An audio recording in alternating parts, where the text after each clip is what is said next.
Bonjour François Bonjour. Boggi. Le gouvernement a finalement obtenu la majorité absolue pour le vote du traité européen hier à l'Assemblée nationale. Une courte majorité, 282 voix, il en fallait 274 au moins. Au sein de votre groupe, 17, qui compte 17 membres, 12 ont voté contre, 3 pour et 2 se sont abstenus. Est-ce que ce matin vous êtes déçu de ce résultat ? Je ne suis pas surpris. D'ailleurs, vous dites la majorité absolue. En fait, il a obtenu 477 voix. C'est ça le chiffre je voulais dire total. majorité au sein de la majorité. Oui, mais bon, ces espèces de calculs un peu d'apothicaire, de savoir au sein de la majorité. D'ailleurs, moi, je pourrais vous dire oui, mais en fait, la vraie majorité qui s'en est préoccupé aussi, de l'Assemblée, c'est 289 voix. Non, la vérité, c'est que ce traité, il a reçu le soutien de 477 députés à l'Assemblée nationale en France, et il y a 70 députés qui ont voté contre. Honnêtement, ça ne m'a pas surpris. C'est un résultat qui était archi attendu depuis beaucoup de temps. Après, à l'intérieur du vote contre, il y en a eu un peu plus que ce qui avait été imaginé.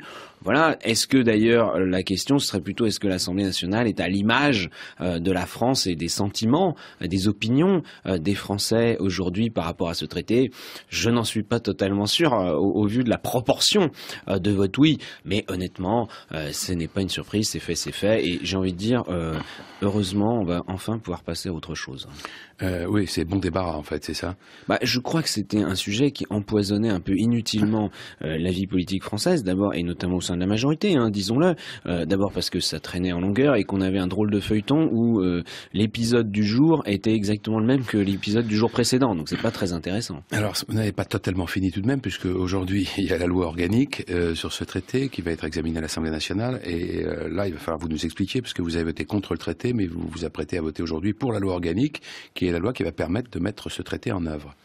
Oui, parce que beaucoup de gens nous ont dit, en fait, il faut pas voter sur le texte, il faut voter sur le contexte. Alors nous, on s'est attaché quand même à voter sur les textes. Donc le traité, ce sont des règles automatiques, avec des sanctions automatiques, qui s'appliquent en cas de dépassement du déficit, sachant que le déficit de base est fixé à 0,5% du PIB, 0,5, alors que nous, aujourd'hui en France, on est à 4,5. Donc je sais pas si vous imaginez la dureté d'un tel principe.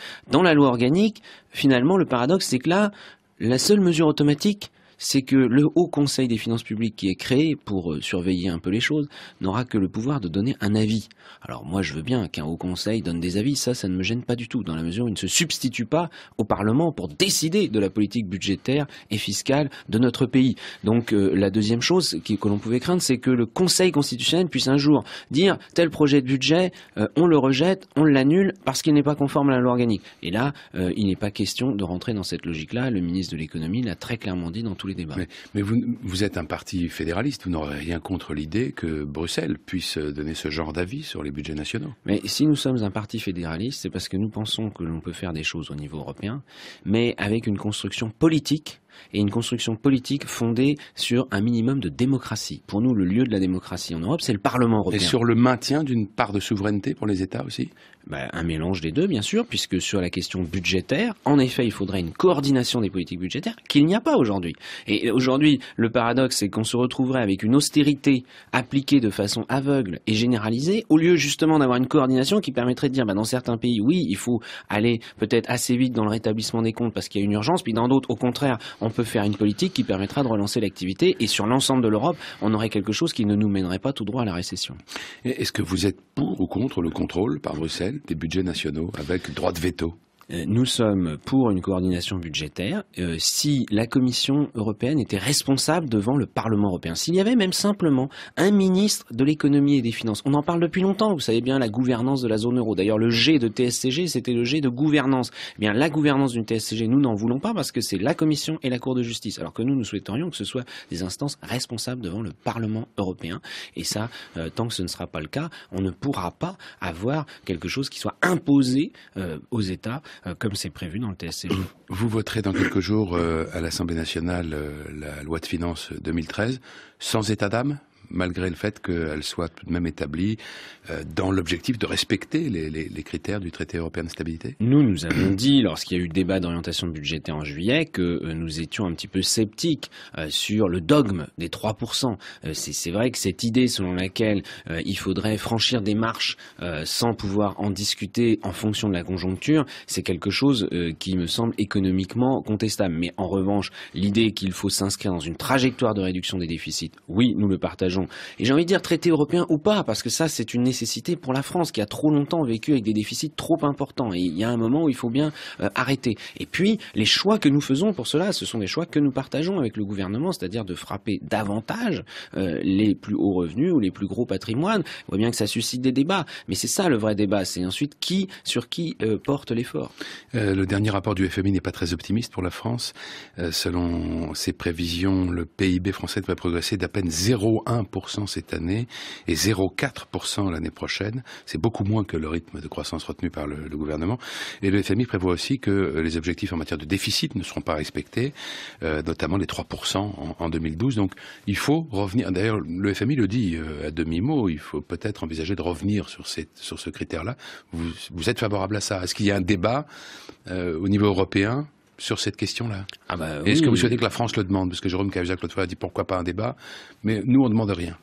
Oui, je crois qu'on se retrouve un peu à front renversé. Le FMI, qui a eu plutôt la réputation d'être un gendarme des finances mondiales, dit un peu attention, si l'Europe, parce que là c'est vraiment l'Europe qui est pointée, les pays européens continuent dans cette voie de l'austérité généralisée, il risque d'y avoir un remède qui est pire que le mal et qui va conduire à la récession, donc à la baisse des recettes fiscales, donc à l'aggravation des déficits.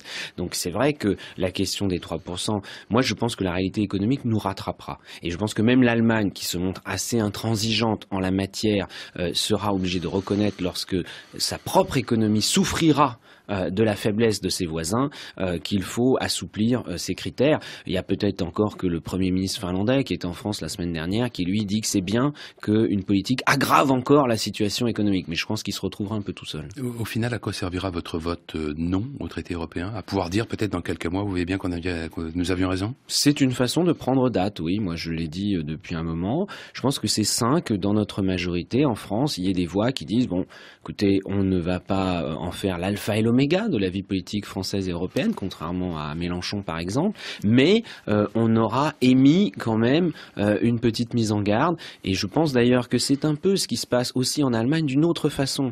En Allemagne, Madame Merkel n'a pas la totalité de sa majorité, pour d'autres raisons, et elle se sert aussi de cela en disant, écoutez, moi je suis obligé de tenir compte de la partie de ma majorité qui est la plus réticente à la solidarité européenne. Nous, je pense que nous avons le schéma inverse en France qui peut être utile dans le débat européen. Je remarque que vous n'avez pas parlé de vous-même de la taxe sur les transactions financières qui devrait pouvoir être mise en place rapidement. C'est une grande nouvelle ou c'est un petit pas? On a appris à être prudent en la matière parce qu'il y a eu tellement d'annonces. Cette fois-ci, je pense qu'il y a eu un petit pas de franchi, et tant mieux, car ce serait une excellente chose. Ouais, restera la question de savoir à quel pourcentage elle sera fixé. À quel taux? Puisque la fourchette est de 1 à 10. Et où iront les recettes? Ouais. Merci François Drugy. Merci.